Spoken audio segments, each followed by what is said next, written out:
Please pause this video to read the liability disclaimer and take any and all needed safety precautions. The Ford Focus and many others like this Transit Connect share the same C170 powertrain. Your vehicle may be similar.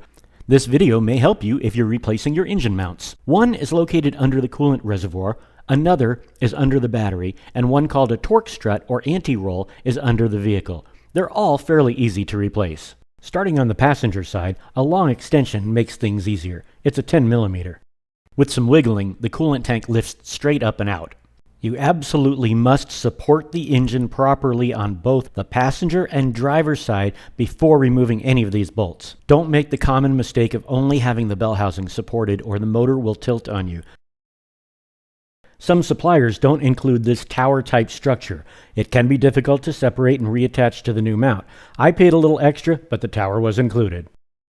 These are 18 millimeter nuts. These are 15s. There's 5 nuts altogether. Don't forget, there's a 15 hidden in the back behind this tower structure. These bolts may be a little difficult to remove. I sprayed a little penetrant on them first, let it sit, and then I used a 1/2-inch drive ratchet to break them loose, and they came right out. Once you have all 5 nuts removed, it's time to remove the old mount, but do yourself a huge favor first. It's really hard to wrestle the mount past the power steering fluid reservoir hose, but the good news is that it's pretty easy to get it out of the way. Tilt that reservoir outward towards the engine, then lift straight up. The hose is held in place with a 2-piece metal clamp.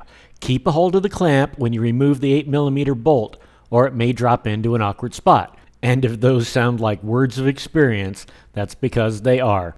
Now it's super easy to just lift that mount straight out. This powertrain eats up motor mounts. There's been 2 redesigns, so be sure to get the newer hydraulic mount or you may have to do this job again way too soon.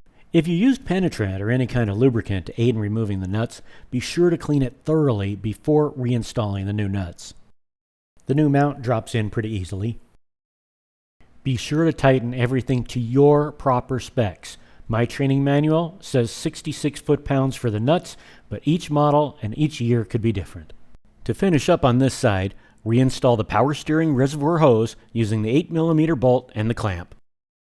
Place the overflow canister back into position, reinstall the 10 millimeter hex head, and this side is done.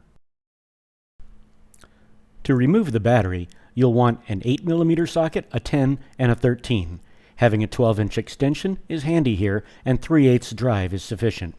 This video assumes you are confident on safely disconnecting and removing a battery. If not, don't continue. Disconnect and remove the battery. Once the battery is out, you'll see the 13s that secure the battery tray. Remove the tray. Be absolutely sure the engine is supported securely before loosening these. The 4 outside ones are 15s and the middle is a 21. With the old mount out, the new one drops in easily. I use a battery-powered impact which makes the job a lot faster. Then, as always, use a torque wrench and torque to your specs. My training manual showed 66 foot-pounds for the nuts, but yours could be different. The battery tray came out, so we'll reinstall it. This battery insulator was a real pain to work with because it kept folding in. I used a little bit of silicone on each side to hold it, and that made reinstalling the battery a lot easier. Reinstall the battery, and then you are done on this side as well. With your vehicle safely lifted and secure, you're ready for the torque strut, or what Ford calls the anti-roll. It's 2 13 millimeter bolts and easily accessible.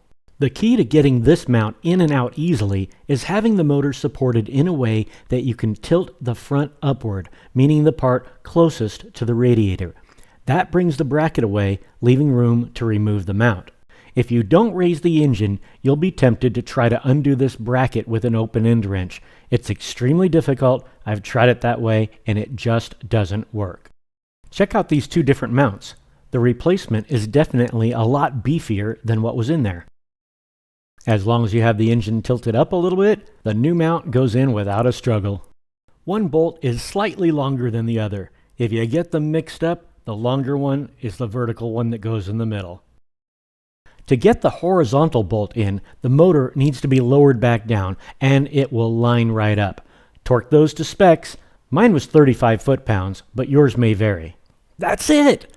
Congratulations! You just saved a lot of money, and you have that sense of accomplishment too. Hey, was this helpful? Good! Hit the thumbs up and hit that subscribe button. I don't spam people, it just encourages me to do more videos. Thanks!